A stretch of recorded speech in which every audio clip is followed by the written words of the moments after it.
Everyone, welcome to the show. Very exciting edition today, which is total BS. It's not exciting, but we got to talk about something real estate related, right? I mean, I got the damn channel, so I guess you got to talk about something. So we're going to talk about how to know how much your house is worth.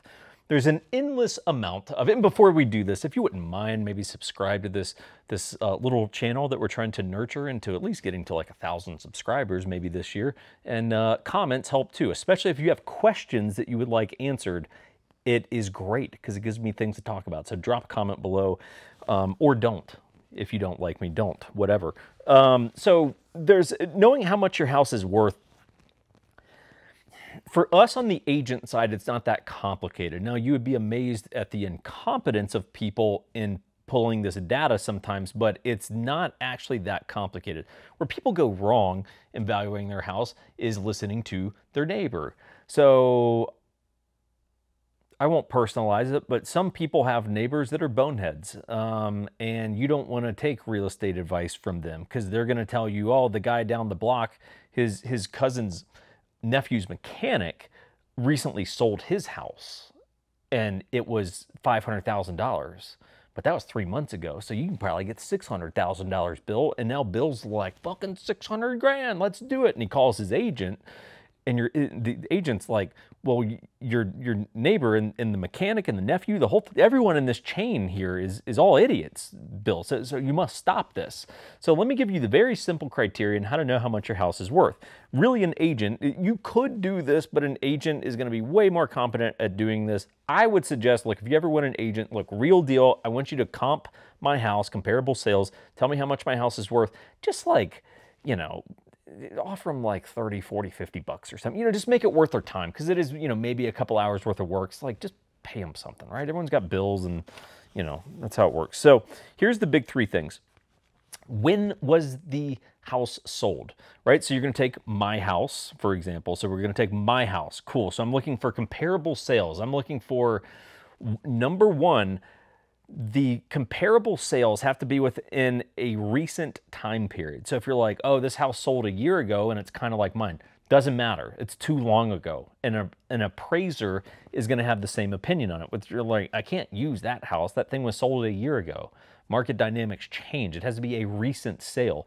So ideally, within 90 days, you want your comparable sales, aka comps, to be within a 90-day window. If you live in something like a small town where there's just not that many properties that are sold, you might be able to push it to 6, 7 months, something like that. But if you're in a more urban, suburban area or something where there's a relatively, high pace of sales, ideally 60 days, 30 days would be amazing, but like 90 days is kind of the sweet spot. Next, number two is the radius within your house. So if we say, hey, look, my house is here, cool. Draw a 1 mile radius, for example, around your house, and we want the comparable sales to be within that radius. How big should that radius be? Again, it depends on what kind of area you live in. If you live in a city, a pretty densely populated area, probably not even a mile. I would look within like half a mile because I really want it to be within the same zip code and city. This gets a little tricky if you live on like the border of two towns where you're like, man, if you go like a 1/10 of a mile that way, you hit a different city. It's tricky, right? So it's like you might have to an agent might have to kind of draw out that area that they're looking at to be a little bit strategic in it. If you live like in the middle, you're in Oklahoma, right? And it's just vast, flat, ugly land forever. Hey, you might push that radius out to 5 miles because they're just within 5 miles, there's only 10 houses, right? So you have to kind of base it on your area. And then the next is the style of the house, right? So you want the houses that are the comps to be comparable to your house. So what are the core criteria of that? One, start with floor plan. I don't mean floor plan, but I mean like, is it a single story house? Is there a basement? Is it a 2-story house? And try to only look for houses that are that. So let's just say I live in a 1-story house. Cool. I'm really not interested in comparables that were 2 stories because it's a different style of house. Again, if I don't have a lot of data to pull from, I might have to. But ideally, single level house. If your house is whatever 2,000 square foot, cool. I would plus and minus 500 square foot on either end of that. So I'd say, hey, look, I'm looking from houses that are 1,500 up to 2,500 square foot.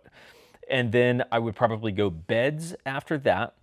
So if your house is 3 bedrooms, cool. Set the range from like 2 to 4 beds. 5 bedrooms, totally, it's not a comparable sale anymore. 4 is, 3 is frankly very easy to find because it's just a common amount of beds per house.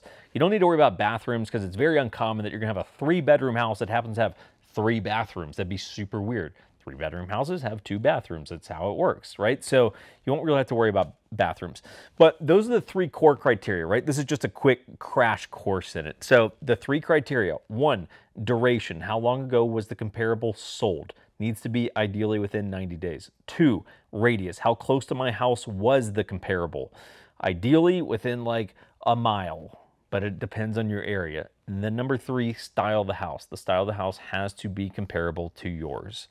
And if it is not, then you're going to have to really start crunching some numbers to go, look, there's only 2 freaking sales in the last 6 months in this middle of nowhere town in Oklahoma. So I'm going to have to crunch some numbers based on what's the extra bedroom worth and all that kind of stuff, right? So it is a little bit complex. That's why you want agents to do those things. But I know a lot of you guys like playing on the Zillows and things like that. So good luck, Godspeed.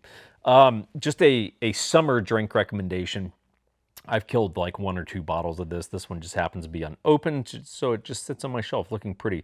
But Akashi, I guess it would be considered or ume, one of the two. I don't know. It's a Japanese plum flavored whiskey. I am typically not a fan of flavored whiskeys, but son of a bitch, this is good. I mean, it's just fantastic for a summer drink, right? It's hot. Sometimes like, I don't know, sometimes those real heavy, bourbons and things like that, they're just in the summer, you go, man, it's more of a cocktail time, kind of lighter drinks. I like the heavy bourbons in the winter, but this as a summer drink, absolutely spectacular. I don't know if it's that hard to find. I had to pick it up in Vegas, but you guys might be able to find it locally. If you do though, and you kind of like flavored drinks, fantastic. Highly recommend it. Hope you guys are doing well at home. If you need real estate help, let us know. If you want to adopt a dog, you can take this one. You pay shipping and handling, but other than that, he's free. Just needs pets and food. That's it. And to shit occasionally. So, yeah, that's the end of the episode. So let's wrap this shit up. See you guys next time.